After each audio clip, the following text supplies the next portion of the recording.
Почитувани припадници на армијата, ветерани на македонската одбрана, ценети екселенции, драги сограѓани.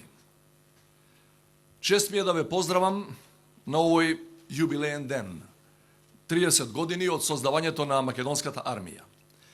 На 18 август 43-та, борците од неколку партизански одреди се здружија за да го формираат батаљонот Мирче Ацев, првата регуларна воена единица на Македонската народно-ослободителна војска, која како дел од антифашистичката коалиција низ борба ја создаде македонската држава.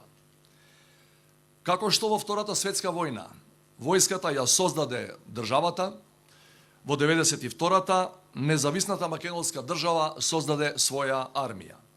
18 август е символ на историскиот континуитет, затоа што вие, припадниците на армијата, сте наследници на славната антифашистичка генерација, чија цел беше слободна држава во свет ослободен од фашизмот. Формирана во исклучително сложен геополитички и безбедносен амбиент на крајот на студената војна и во екот на крвавиот распад на Југославија, армијата ги споделуваше сите предизвици на младата македонска држава. Започнавме скромно, со оскудни воени резерви, но со обучени и посветени патриоти, старешини и војници, кои ги полнеа македонските касарни од првиот ден. Сакам во оваа пригода денес, на овој голем јубилеј, посебно да го поздравам првиот регрут во македонската армија, Панче Јамандиев од Велес. Низ годините, армијата забрзано се модернизираше, следејќи ги најновите стандарди и трендови во одбраната. Беше вложувано во образованието на кадрите, пред се на Војната академија генерал Михајло Апостолски, но и на воено-образовните установи во земјите членки на НАТО. Значајно искуство се стекнуваше и преку активно учество во мировните мисии, предводени од НАТО, од Европската Унија, од Обединетите нации и нашите стратешки партнери. Сепак на овој ден треба да се подсетиме не само на формирањето и развојот на армијата, туку и на основната причина за незиното постоење. А тоа е правото на секоја држава на самоодбрана. Армијата го брани нашиот суверенитет, територијален интегритет и уставен поредок, но и нашето национално достоинство и чест. Во овој контекст, армијата беше ангажирана во справување со клучните предизвици на државата. Од Косовската криза во 1999 година, преку војниот конфликт во 2001-та, па се до мигрантската криза во 2015 година. Армијата ја црпи својата сила и идентитет од народот, од граѓаните. Од тука не постои подсврста врска од она меѓу војникот и неговата држава. Освен незините традиционални задолженија, армијата секогаш им даваше поддршка и на надлежните институции при справување со елементарните непогоди и катастрофи, пожари и поплави, преку одрони и хаварии, па се до најкритичните периоди на пандемијата на COVID-19. Без сомнение, благодарение на армијата, беа спасени многу човечки животи и беа избегнати далеку поголеми материјални штети. Почитувани, армијата беше и главниот двигател за нашето членство во НАТО.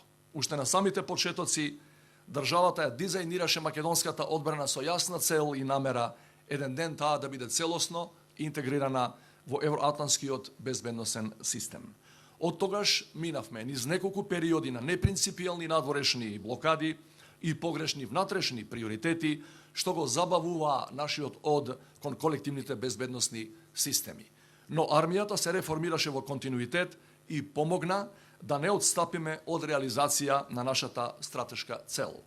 Затоа нема да погрешиме ако кажеме дека како држава го постигнавме нашиот досега најголем надворешно политички успех во голема мерка благодарение на армијата и на незините храбри жени и мажи во униформа. Армијата продолжува да биде нашиот најважен влог во колективната одбрана. И денес нашите војници активно придонесуваат кон мирот и безбедноста во светот, во мировните мисии, во Босна и Херцеговина, во Либан, во Централна Африканската република, на Косово и во НАТО мисијата во Латвија. Низ годините армијата прерасна и во кохезивна сила на македонското општество. Во неа сите наши етнички, верски и јазични разлики се обединети во лојалноста кон нашата заедничка татковина. Важен дел од трансформацијата на армијата беше, а ќе биде и понатаму, се поголемата вклученост на припадниците на немнозинските етнички заедници и на жените во сите армиски структури на сите нивоа, вклучително и во специјалните единици. При тоа врвни критериуми за регрутација и напредување остануваат да бидат професионалните квалитети, посветеноста кон војничката професија и личниот интегритет. Ценети присутни, зад 3 децениските успеси на армијата стојат генерации војници, офицери и носители на одлуки кои мако трпно придонесуваат за истата цел – изградба на современа одбрана во служба на татковината.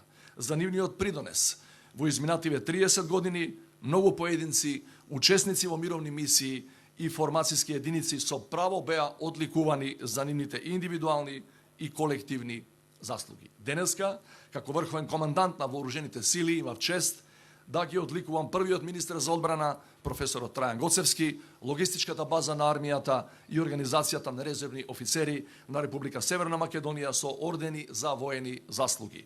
Со тоа, во името на македонските граѓани, им се заблагодаривме за нивната непроценлива улога во градењето на нашата армија. Почитувани присутни, последниве години и ние, но и Европа и светот минуваме низ цела серија на турбулентни настани и процеси. Заедно со нашите сојузници се соочуваме со нестабилност предизвикана од војната во Украина, од геополитички тензии во различни делови на светот, економски и енергетски шокови, ограничување на човековите слободи и нарушување на владењето на правото како врвни демократски вредности. Уште од првиот ден ја осудивме незаконската агресија на Русија врз Украина и се солидаризиравме со украинскиот народ. Таа солидарност не е само вербална, туку и конкретна, зашто сведочи и помошта, вклучително и воена, што како НАТО членка и во рамките на нашите можности и ја даваме на Украина. Во новиот геополитички контекст ја поддржавме и стратешката одлука за проширување на алијансата, со тоа што меѓу првите ги ратификувавме во македонскиот парламент договорите за прием на Финска и Шведска во НАТО. Трагичното украинско искуство покажува дека освен традиционалните воени закани, се поприсутни се и новите асиметрични и хибридни закани кои не смееме да ги игнорираме. Тука спаѓаат и кампањите за дезинформации преку лажните вести, што имаат за цел да ја подкопаат довербата на граѓаните во институциите и да го дестабилизираат демократскиот поредок. За да ги неутрализираме сите овие закани, треба да продолжиме да вложуваме во одбраната и не подоцна од 2024-та да го постигнеме стандардот за издвојување на најмалку 2% од брутонационалниот производ. Тоа е предуслов за натамошна модернизација на армијата и имплементација на реформите, со што директно го јакнеме и целокупниот македонски безбедносен систем.